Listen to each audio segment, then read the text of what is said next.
नमस्कार दोस्तों, welcome back on my channel. ये वीडियो बनाया गया है जो कोलकाता में एक ट्रेनी डॉक्टर के साथ बलात्कार और मर्डर हुआ है, उसके बारे में आपको डिटेल से जानकारी देने के लिए मौजूद हूँ और आशा करता हूँ कि इस वीडियो के द्वारा हम उस लड़की को इंसाफ दिलाने में सहायता करेंगे।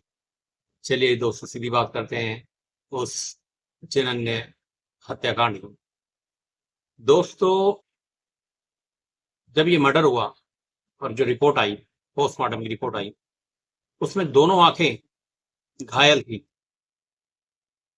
होंठ जख्मी था, गर्दन जख्मी थी, दोनों हाथों के नाखून वो भी जख्मी थे और प्राइवेट पार्ट से बहुत खून बह रहा था और आंखों से भी।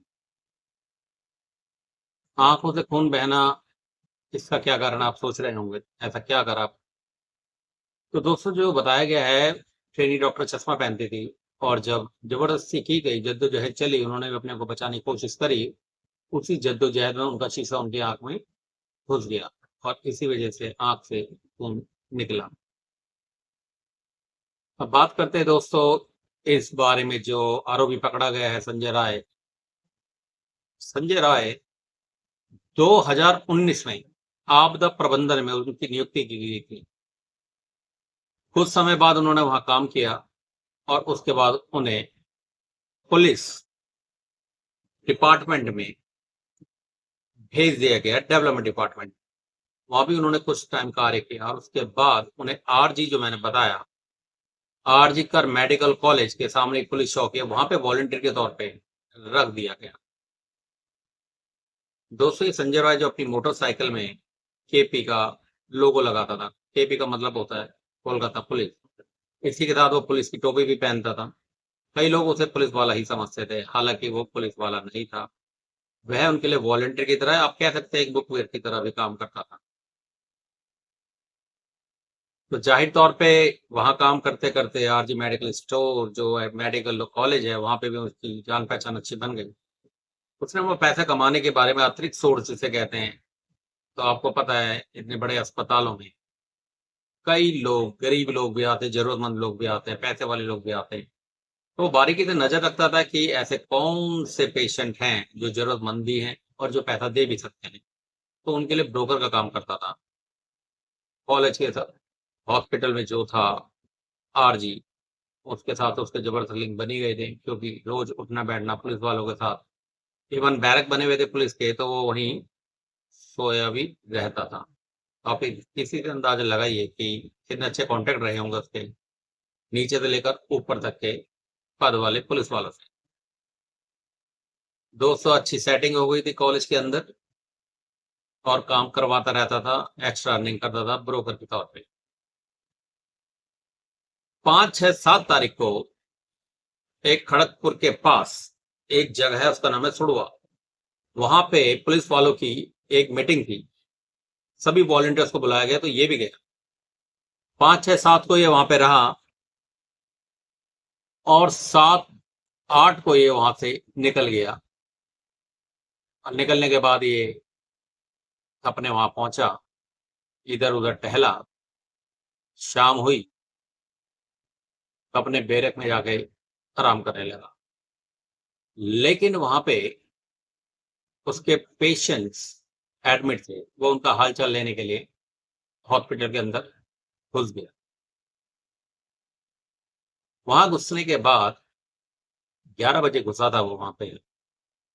घुसने के बाद उसने पेशेंट, जो उसके पेशेंट थे, उसके तीमारदार थे, उनसे बात की। उन्होंने कहा सब ठीक चल रहा है, पर एक रिपोर्ट एक्सरे की वो मिल नहीं रही है। तो उसने बोला एक्सरे की रिपोर्ट के बारे में पता करते हैं। उन तीमारदारों के साथ गया और वो मैटर सॉर्ट आउट कराया कि एक्सरे कब तक मिलेगा, क्या मिलेगा। फिर है 11:30 बजे दोबारा बाहर आ। इसी बीच एक और उनका क्लाइंट वहां एडमिट था, उसका अगले दिन ऑपरेशन था। संजय राय ने एडमिट कराया था, उसका अगले दिन ऑपरेशन था। तो संजय राय को लगा कि उसे भी पता कर लेना चाहिए, पूछ लेना चाहिए कि कल की सब तैयारी, कोई दिक्कत परेशानी तो नहीं है। वह वहां गया, उसने बात बात करी और तीमारदार के साथ सारी बात करने के बाद वह बाहर आया और उन दोनों ने रात को 1 से 1:30 बजे के बीच में दारू पीनी शुरू कर दी। जगह उन्होंने क्या ढूंढी, आरजी कर मेडिकल के पीछे, कॉलेज के पीछे एक सुनसान जगह है, वहां पे बैठ के, वहां कोई इतना आता जाता नहीं है, तो उन्होंने वहां पे अपना दारू पिया और लगभग 40 मिनट वो वहां पे पीने पाने के बाद तीमारदार ने बोला मुझे घर जाना है। तो उसने बोला मैं आपके लिए उबेर कर देता हूँ, और उबेर करी और उस बंदे को छोड़ दिया और कहा आप घर जाओ। अब किसी भी संजय राय 3 बज चुके थे, वह कॉलेज के तीसरी मंजिल पे गया, जो चेस डिपार्टमेंट है, चेस डिपार्टमेंट पे गया और वहां आराम फरमाया, कुर्सी लगा के आंख बंद करके वो थोड़ी देर सोया। तो सामने एक जूनियर डॉक्टर, ट्रेनी डॉक्टर थी, वो भी आंख बंद करके कुर्सी पे लेटी हुई थी। अब ये ट्रेनी डॉक्टर वहां इतनी रात को क्या कर रही थी, आराम कैसे फरमा रही थी? तो दोस्तों, लगातार कई दिन से नाइट ड्यूटी चल रही थी इस ट्रेनी डॉक्टर की।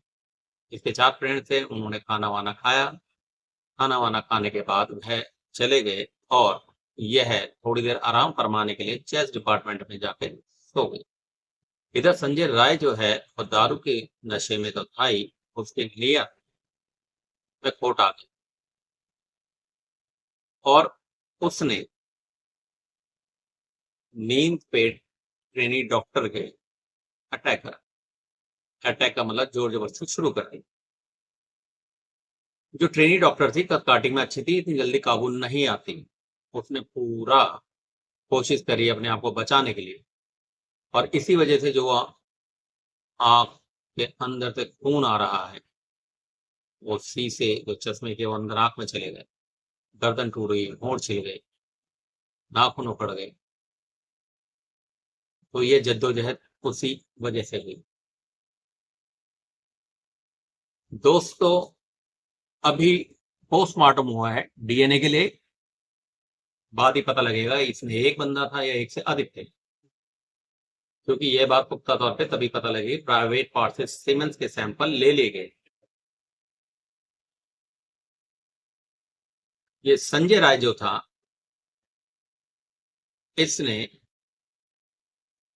उस लड़की का कत्ल किया, और जो जख्म बताए जा रहे हैं वो सारे जिंदा रहते हुए। पर उसके अलावा जो सीमेंस वाली बात है, प्राइवेट पार्ट्स में से ब्लडिंग आ रहा है, ये सारी बात की जब डीएनए आएगा, उसका टेस्ट का जो सैंपल जो दे रखे हैं, उस रिपोर्ट्स में क्लियर होगा कि ये पहले का था या बाद का था। पर जो जख्म थे वो जद्दोजहद में थे, जिंदा रहते हुए थे, ये क्लियर है। संजय राय ने वह कांड करने के बाद सिंपल तरीके से आरजी मेडिकल, जो आरजी का केआर कॉलेज है, उसके मेन एग्जिट गेट से ही वापसी करी। मतलब वो बिल्कुल कॉन्फिडेंस पे गया और जाके वो बैरक में ही सोया, पुलिस वालों के, जहां वो अक्सर सोता था। मतलब उसे खौफ नहीं था, वो बिल्कुल कॉन्फिडेंट था, कोई बात ही नहीं हुई है। इस तरीके से वह अपनी रोज की प्रक्रिया करके जैसे करता था, उस दिन भी उसने वैसे ही किया, और मेन एग्जिट गेट से कॉलेज के वहां से निकला और जाके बैरक में सो गया। 203 बजे से 3:15 बजे के बाद वो डिपार्टमेंट में पहुंचा था, चेस डिपार्टमेंट। वो चेस डिपार्टमेंट में पहुंचने के बाद ये कर्मकांड हुआ, और 40 मिनट बाद वहां से वो निकले। अब बात जब ये सुबह हुई, लाश मिली, नग्न अवस्था में थी। ये वायरल की तरह फैली, एक ब्लूटूथ का पार्ट वहां पड़ा हुआ था बॉडी के पास। वहां पे सभी जो भी अवेलेबल थे उस टाइम नाइट में, या जो भी वहां काम करते थे, उनसे कनेक्ट किया गया, पर वो कनेक्ट हुआ ही नहीं। और सीसीटीवी कैमरे लगे हुए थे, उस पर वो चेक किया गया, तो संजय राय दिखा रात में एग्जिट करते थे। और संजय राय के बारे में ज्यादा पता करना बड़ी बात थी नहीं, क्योंकि हॉस्पिटल वाले को उसे अच्छी तरह जानते, पुलिस वाले भी अच्छी तरह जानते। पुलिस वालों ने बैरक में गए, वो वहां सोया हुआ था, आराम फरमा रहा था। जो वहां देखा गया, जो रात को उसने कपड़े पहने हुए थे वो सारे धुले हुए। तो दारू तो जरूर पी थी, पर अक्लमंदी पूरी चला रहा था, सारे कपड़े धो दिए थे। पर जो जूते पहने हुए थे उनमें ब्लड का निशान था। ये उससे बड़ी भूल हो गई, या उसे लगा यहाँ तो था ही नहीं। पुलिस ने वो जूते कस्टडी में ले लिए और उसको अरेस्ट कर लिया। ममता सरकार ये केस अपने लेवल पे सॉर्ट आउट करना चाहती थी, पर हाई कोर्ट ने दखल दिया और सीबीआई को ये हवाले कर दिया। सीबीआई को हवाले करने का कारण क्या है, अब आप जान गए होंगे, क्योंकि इस बंदे के सीधे ताल्लुक हैं पुलिस वालों के साथ। तो ये बिल्कुल डाउट्स है कि जो तफ्तीश होती वो बिल्कुल पारदर्शिता और सही से नहीं होती, इसीलिए हाई कोर्ट ने सीबीआई को ये केस फॉरवर्ड किया। और सीबीआई भी आपको उसके बारे में बता दें कि सीबीआई कौन से वाले इन्वेस्टिगेट करेगी, जैसे निठारी कांड, आरुषि हत्याकांड, सुशांत राजपूत हत्याकांड, उन सब की पैरवी की थी, उन सब की इंक्वायरी की थी। वही सीबीआई टीम इस केस की भी पैरवी करेगी। आपको पता है, निठारी कांड हो गया, आरुषि कांड हो गया, सुशांत राजपूत, उनका रिजल्ट क्या नहीं, 4-4, 5-5, 10-10 साल हो गए। निठारी कांड में तो उनको बाइज्जत बरी कर दिया गया, 23-24 मर्डर होने के बाद भी बाइज्जत बरी कर दिया। आरुषि कांड का आपको अच्छी तरह पता ही है। सुशांत सिंह राजपूत का आपको पता ही। अब इस केस का क्या होगा, ये राम भरोसे है, राम जाने। पर उम्मीद करते हैं कि जो सबूत मिले उसके आधार पर ये केस तो कम से कम सॉल्व होगा। अब बात करते हैं, जब ये मर्डर पता लगा और जूनियर जो डॉक्टर है, ट्रेनी डॉक्टर, उसके पिताजी को फोन किया गया, तो पिताजी को क्या बोला गया? पिताजी को बोला गया कि आपकी बेटी ने आत्महत्या कर ली है। आप देखिए कि स्टेटमेंट जो हॉस्पिटल वालों ने कॉल करी है, तो क्या बोला, ऐसा क्यों बोला कि आत्महत्या कर ली, जबकि सब कुछ सामने दिख रहा था, बॉडी नग्न अवस्था में थी। आप मानेंगे 90 डिग्री के एंगल में पैर का पोजीशन था, मतलब पैरों को भी चीरा गया। और कॉलेज वाले, जो मेडिकल कॉलेज वाले, वो बोल रहे हैं कि आत्महत्या कर ली, केस को दबाना चाहते थे। पिताजी जब वहां पहुंचे, उन्होंने बोला मुझे अपनी बेटी से मिलना है। 3 घंटे इंतजार करवाया गया, टरकाते रहे, पोस्टमार्टम वाले भी, कॉलेज वाले भी। आप अंदाजा लगा सकते हैं कि ऐसा क्यों, क्या दिक्कत आ रही थी। बाप है, दिखाने में क्या हर्ष है, पर जवाब क्या देंगे, ये बात पूरे देश में वायरल ना हो जाए, उनके कॉलेज की बदनामी ना हो जाए। अब बात करते हैं वहां के प्रिंसिपल साहब की। अब आप प्रिंसिपल साहब को देखिए, नाम है संदीप घोष। संदीप घोष जी को ममता सरकार ने अगले ही दिन किसी और कॉलेज में प्रिंसिपल नियुक्त कर दिया। अब उनके कॉलेज में इतना बड़ा कांड हुआ है, तो उसकी जिम्मेदारी कौन लेगा? ममता सरकार ने नियुक्ति कहीं और कर दी, हाई कोर्ट ने ऑब्जेक्शन किया, उसकी नियुक्ति रद्द कर दी गई, लंबी छुट्टियों पे उसे भेज दिया गया। पुलिस इन्वेस्टिगेशन में उन्हें भी शामिल किया जाएगा, जब सीबीआई इन्वेस्टिगेट करेगी उन्हें भी बुलाएगी। यह भी एक संदेहास्पद है कि इस तरीके का व्यवहार ममता सरकार द्वारा, वो भी एक नारी है, ट्रांसफर या उनको करने की क्या जरूरत है, वहीं रहने देते। सीबीआई से किसी से भी जांच करवाओ, पर सही से जांच करवाओ। पर हाई कोर्ट को दखल दिया तभी जाके ये हुआ, नहीं तो ये होता भी। जब उनका पोस्टमार्टम हो रहा था, तो एक डॉक्टर थी, उनका नाम था शोभन गोस्वामी। उन्होंने बोला कि ट्रेनी डॉक्टर के प्राइवेट पार्ट से जो सीमेंस मिला वो 151 एमए है। 151 एमए एक बंदे का होना बहुत मुश्किल है। इसलिए यह डाउट भी है कि इस बात को इसलिए तो नहीं दबाया जा रहा है, इसमें पुलिस से लेकर कॉलेज के कुछ और बंदे आरोपी हो सकते हैं, उन्हें बचाने के लिए यह सब किया जा रहा हो।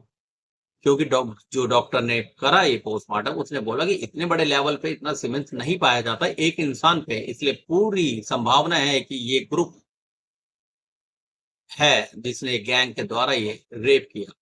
और ऊपर से 90 डिग्री का जो पैर मुड़ा हुआ थे, आप सोचिए, मतलब चीर हरण करा है, नॉर्मल पोजीशंस होती है, 90 डिग्री कर रखा है, उसी पोजीशन में पैर है, तो आप लगाइए कितनी हवालत की गई होगी। तो दोस्तों, ये वीडियो मेरे को डिटेल्स में मैंने पढ़ा, मैंने समझा, मुझे जो जानकारी आई वो मैं आपके साथ शेयर कर रहा हूँ, और उम्मीद करता हूँ आपको मेरा वीडियो पसंद आया होगा। ये पसंद की बात नहीं है, एक इंसाफ की बात है। आप वीडियो में इतना कमेंट्स कीजिएगा कि पूरा देश जागे, ये इतना शेयर कीजिएगा कि पूरे देश को पता चले कि क्या कुकर्म हो रहे थे और बचाने के लिए कौन कौन शामिल थे। अब सीबीआई को नियुक्त किया गया है, उम्मीद करते हैं कि ये सॉल्व होगा केस और की तरह नहीं दबेगा।